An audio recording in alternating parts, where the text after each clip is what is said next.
Larva Megabat.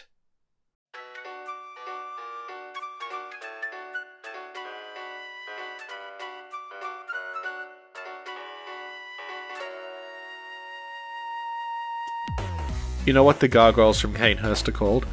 Oh god, what? Larva Megabat. I love that one. Sounds like a transformer. That's what I was just thinking. Decepticons. Collect all 5 to form Larva Megabat.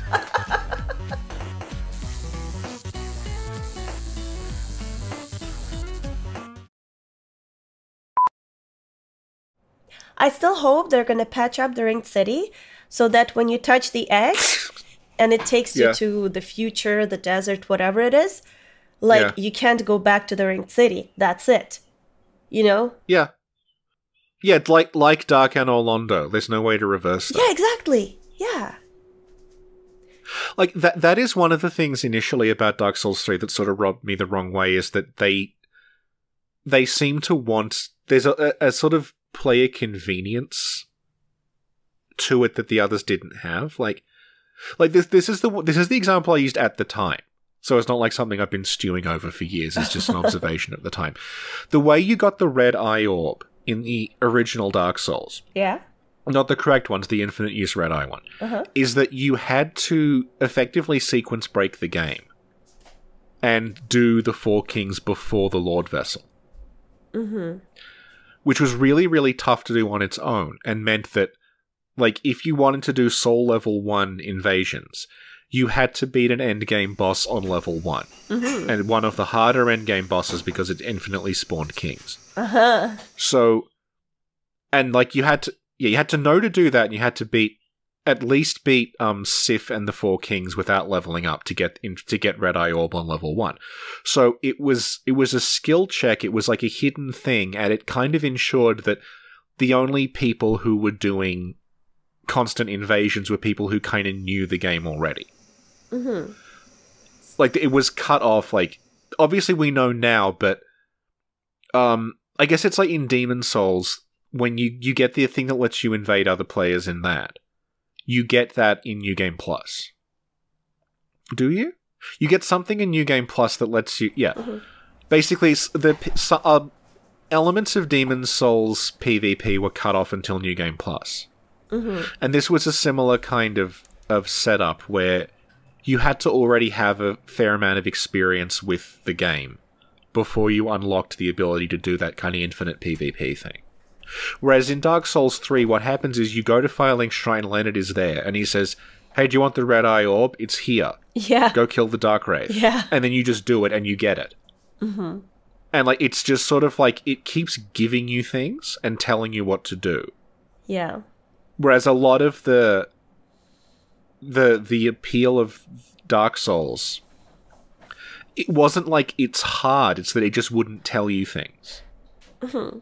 And it was frustrating and confusing for reasons other than the boss is too hard. Yeah. Like, you could just wander off and get lost. And, like, you could warp from some bonfires but not others. Yeah. And, like, the way you got back to the Undead Asylum was quite, like, not exactly intuitive, that you had to, like, jump off a lift and things. Yeah. Or, like, the Great Hollow area that doesn't really serve a purpose. Like, all these sort of weird little things that Dark Souls 3 feels like you are... There's, like, almost like a tour guide showing you all the cool stuff to make sure you don't miss anything. Yeah. And that... Yeah. Anyway, I said we wouldn't talk about that again. Yeah, but what I really liked about Bloodborne, once I actually got into, like, it a little bit, is that... Yeah. You have to go back to make sure you didn't miss anything. And like, and you may stumble upon things that are going to be like, oh, where did this come from? How did this happen? And, like, if you don't do it, you'll miss it, but you won't even know until you play it again. And then you'll be like, oh my God, how did I miss that? Like Eileen. Yeah. Like, I really like that about it. Yeah. And I think that was like my initiation into like the Soulsborne universe, where it's like, well, there's no pause here. Also, there are no maps. That offended me. I'm like, what do you mean there's no map? I can't get around in real life without my, my phone. What am I supposed to do here? Yeah, so that was pretty cool. Oh, there are no markers where it's like, okay, well, where do I go now? Like, well, you just go. Okay, but like where? Just go, figure it out, It's like in the original Dark Souls where you start at Firelink and the Catacombs is right in front of you. Yeah. And the Catacombs is a really late game area where if you wander into that graveyard, you'll probably just die. Yeah, yeah. They never really did anything like that again. Just like, yep, here it is. And everyone, like, not everyone, but a lot of people, they go there or they go to New Londo, which is just as difficult. Mm-hmm. And then there are ghosts, right? And you can't kill them. And yeah, you're like, the ghost why? that you can't even hit. Yeah. And it turns out that, like, there's just another pathway that takes you to the starting area. But it sort of trusts you enough that you can wander into places you shouldn't go to and just, like, you can leave if you, like, it's telling you to leave, but if you want to, you can, like, power through them. Mm-hmm. Yeah. And, like, I'm at a point now where I usually do the Catacombs first. Intense, bruh. Because I know the layout well enough that I can run directly to Pinwheel and then just walk back to Firelink. That's cool. Anyway. Oh, we'll need to do the Pinwheel lore video. Do we? Yeah. I'll level with you. There's not a great deal to say about Pinwheel. Was there a great deal to say about the lock shield? Yeah, but that wasn't mostly about the lock shield. Well, that's like 5% lock shield. Well, it's going to be like 5% Pinwheel. Alright. Okay.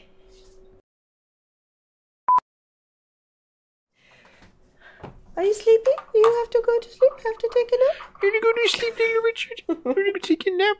Take a little nap? Take a nap, Richard.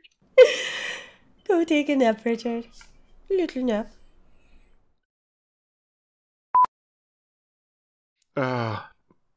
Bendigo has a talking tram.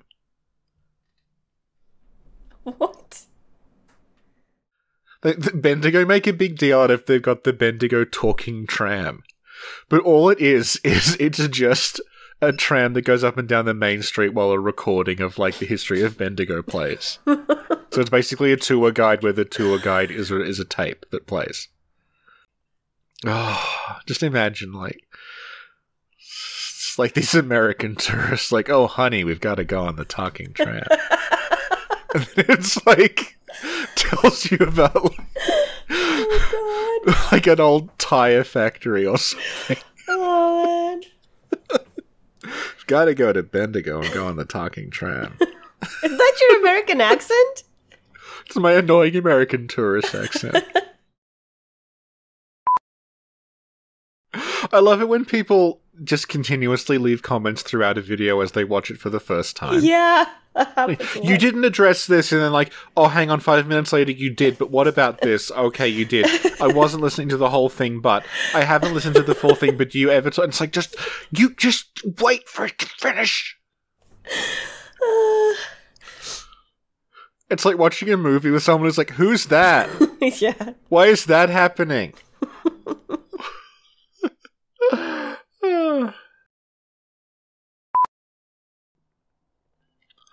Do you want more stories about my depressing life of poverty? The window is broken, so it kind of hangs slightly open and it's below freezing outside. Oh no, so what do you do? No, so I've fixed it by putting duct tape across the gap. Well, that's just being clever. I've put duct tape across the gap, and then there was another gap, so I put an old pair of ripped pants there, as like, to stop the wind getting in. Why didn't you use more duct tape? Because it wouldn't have stuck on properly, because it was like a hole, almost. So I found this old pair of pants that one of the legs is ripped up. No. And I just shoved that in there, so that's now keeping the room warm. Oh, that's so sad. And the cat is, like, sheltering in a pile of old clothes. Aw. You poor little thing. No, no, they're a very old pair of pants, yeah. I kept them specifically because I thought I'll keep these in case I need to make a bed for a cat at some point, and I'll just put them in a box. Aww. Oh, that's cute.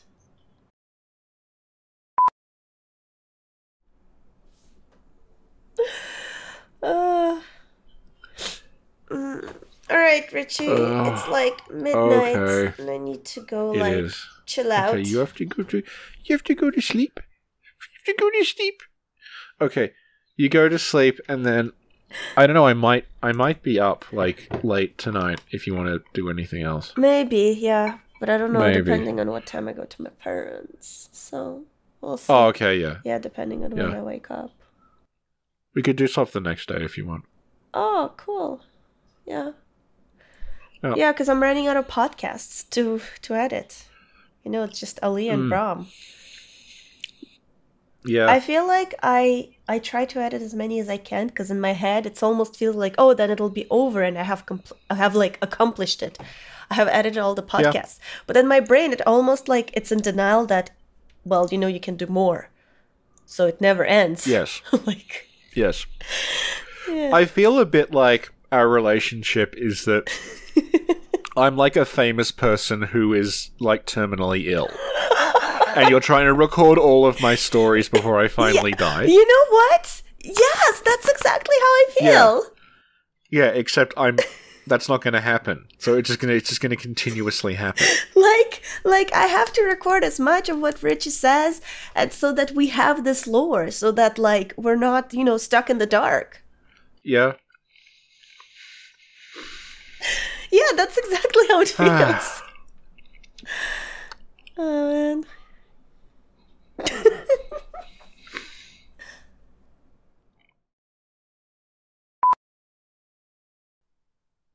Larva Megabat.